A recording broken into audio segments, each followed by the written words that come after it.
নরম তুলতুলে, মুখে দিলেই মিলিয়ে যাবে ফুলকো ফুলকো কচুরি। পুর বানানোর ঝামেলা ছাড়াই একদম ঝটপট কিন্তু তৈরি হয়ে যাবে। এরকম গরম গরম ফুলকো ফুলকো ছাতুর কচুরি খেতে কার না ভালো লাগে, সঙ্গে আবার আছে হিঙের ফ্লেভার।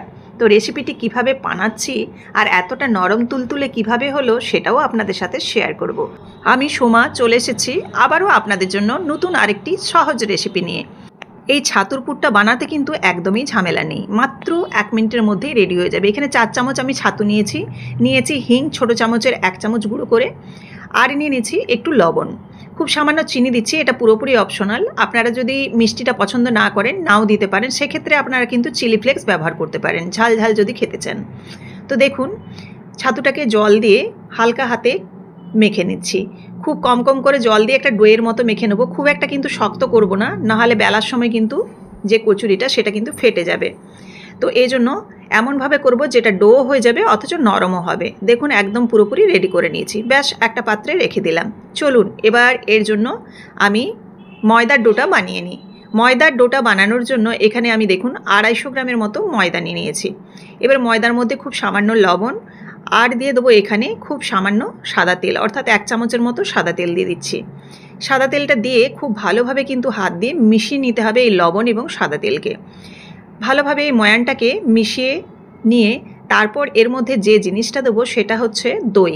আর এই দইটাই কিন্তু একদম নরম তুলতুলে করে তুলবে এই কচুরিটাকে। এখানে আমি 1/2 কাপের মতো দই ব্যবহার করছি আর সঙ্গে বাকিটা জল ব্যবহার করব। এবার এই টক দই আর সঙ্গে দিয়ে দিচ্ছি এখানে সামান্য জল। জলটা কিন্তু কম কম করে মিশাতে হবে যাতে ডোটা খুব বেশি পাতলা না হয়ে যায়, অর্থাৎ নরম না হয়ে যায়। সেজন্য আমি কম কম করে মিশিয়ে একটা ডো তৈরি করে নিচ্ছি। লুচির যেরকম ডো হয় ঠিক সেভাবেই ডোটা বানাবো। চলুন কচুরি খাওয়ার গল্প, সেই ছোটোবেলাকার যে গ্রামের কচুরি খেতাম তার গল্প শোনাবো আপনাদের। যখন শীতকালে কচুরি হতো তখন কিন্তু কড়াইশুঁটিরই কচুরি হতো। তখন ছাতুর কচুরি এতটা হতো না, কড়াইশুঁটির কচুরি, তাও আবার নিজেদের মাঠের চাষ করা একদম মটরশুঁটি। সেই মটরশুঁটি সকাল থেকে সবাই মিলে ছাড়াতাম, আর যেহেতু গ্রামে একদম জয়েন্ট ফ্যামিলিতে থাকতাম সেজন্য কিন্তু একদম পুরো অনেকটাই মটরশুঁটি লাগতো, আর কচুরিও হতো প্রচুর পরিমাণে। আর মটরশুঁটির কচুরি মানেই শীতকাল, বুঝতেই পাচ্ছেন। উনুনের চারপাশে গ্রামের যে রান্নাঘর তাতে কিন্তু একটা বড় রান্নাঘর থাকতো, সঙ্গে 2-3টে কিন্তু উনুন থাকতো পাশাপাশি। তো ওই উনুনের চারপাশ বসে আমরা সবাই ভাই বোনেরা কিন্তু এই কচুরি বানানো দেখতাম, তার সাথে কিন্তু ওই ডো নিয়ে বেশ খেলা করতাম। ডোটা নিয়ে সবাই গোল গোল মার্বেলের মতো পাকাতাম আর খেলা করতাম। আর কচুরি যেই হয়ে যেত সেই কিন্তু সবাই গরম অবস্থায় খেয়ে নিতাম, তরকারির অপেক্ষা আর করতাম না। তো দেখুন এখানে ডোটাকে মেখে নিয়ে আমি কিন্তু এখানে আধ ঘন্টার মতো রেখে দিয়েছিলাম, 1 ঘন্টাও রেখে দিতে পারেন। দইটা দিয়ে আধ ঘন্টা বা 1 ঘন্টা যদি রেখে দেন তাহলে কিন্তু এইটা প্রচণ্ড রকম সফট হয়ে যায়। তো দইটা দেওয়ার জন্য আপনারা ডোটা দেখেই বুঝতে পাচ্ছেন যে ভীষণভাবে সফট হয়েছে।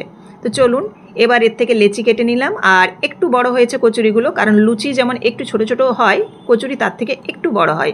তো আপনারা আপনাদের সাইজ মতো আপনারা বানিয়ে নিতে পারেন। এবার এই যে ছাতুর পুরটা রেডি করেছিলাম এটা দিয়ে একদম পুরোপুরি বানিয়ে নিলাম, একদম গোল গোল করে সব কটা রেডি করে নিলাম। এবার চলুন বেলে নেওয়ার পালা। সাদা তেল দিয়ে আমি বেলে নিচ্ছি, গোল করে এটা বেলে নেব। বেলে নিতে হবে কিন্তু একটু সাবধানে, যেহেতু ছাতুর পুরটা আছে সেজন্য প্রথমে আগে হাত দিয়ে একটু চেপে চেপে বড় করে নেবেন। তারপর যখন এরকম বেলনা দিয়ে বেলবেন তাহলে কিন্তু দেখবেন ছাতুর পুরটা আর বেরিয়ে আসবে না। একদম দেখুন পুরোপুরি লুচি আমি রেডি করে ফেলেছি, অর্থাৎ লুচির আকারে যে কচুরি সেই কচুরি রেডি হয়ে গেছে। আবারও একটা বেলে আপনাদের সামনে পরিবেশন করছি। তো এই রেসিপিটি আপনাদের কেমন লাগলো অবশ্যই কিন্তু কমেন্ট করে জানাতে ভুলবেন না। আর নতুন বন্ধুরা অবশ্যই ইউটিউব থেকে হলে সাবস্ক্রাইব করবেন, আর ফেসবুক থেকে হলে অবশ্যই কিন্তু পেজটিকে ফলো দিয়ে পাশে থাকবেন। প্রত্যেক দিনই আপনাদের জন্য নিয়ে আসি নিত্য নতুন রেসিপি, আর খুব সহজ উপায়ে, সিম্পল উপায়ে সমস্ত গ্রামীণ যে রান্না সেই রান্নাও আমি আপনাদের সাথে শেয়ার করি। তাছাড়াও যে কোনো কিন্তু ভারতীয় যে রান্না বা বেঙ্গলি যে রান্না সেগুলো কিন্তু শেয়ার করি। তো অবশ্যই আপনারা কিন্তু ফলো দিয়ে পাশে থাকুন। এবার দেখুন একটা একটা করে এই গরম তেলে টপাটপ করে ভেজে নিচ্ছি।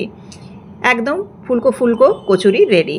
একদম আমি এখানে সিমুইয়ের পায়েস করেছি, সেটাও কিন্তু আপনাদের যে রেসিপি সেই রেসিপি খুব শীঘ্রই নিয়ে আসছি। শুধু সিমুই নয়, ছানার কম্বিনেশন আছে সিমুই পায়েসের সাথে, দেখেই বুঝতে পাচ্ছেন ছানার কম্বিনেশন যে পায়েসটা করেছি, অসাধারণ খেতে হয়েছিল। এই রেসিপিও আপনাদের জন্য খুব শীঘ্রই নিয়ে আসছি, অবশ্যই কিন্তু ফলো দিয়ে পাশে থাকুন।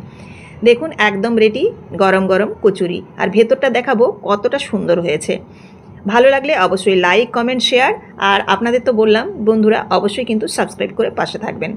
ভেতরে চারদিকে কিন্তু স্প্রেড করে গেছে, আর কতটা নরম তুলতুলে হয়েছে দেখুন, মুখে দিলেই মিলিয়ে যাবে। আবারও দেখা হচ্ছে নতুন কোনো রেসিপির সাথে। সবাই ভালো থাকবেন। পুরো রেসিপিটি দেখার জন্য ধন্যবাদ।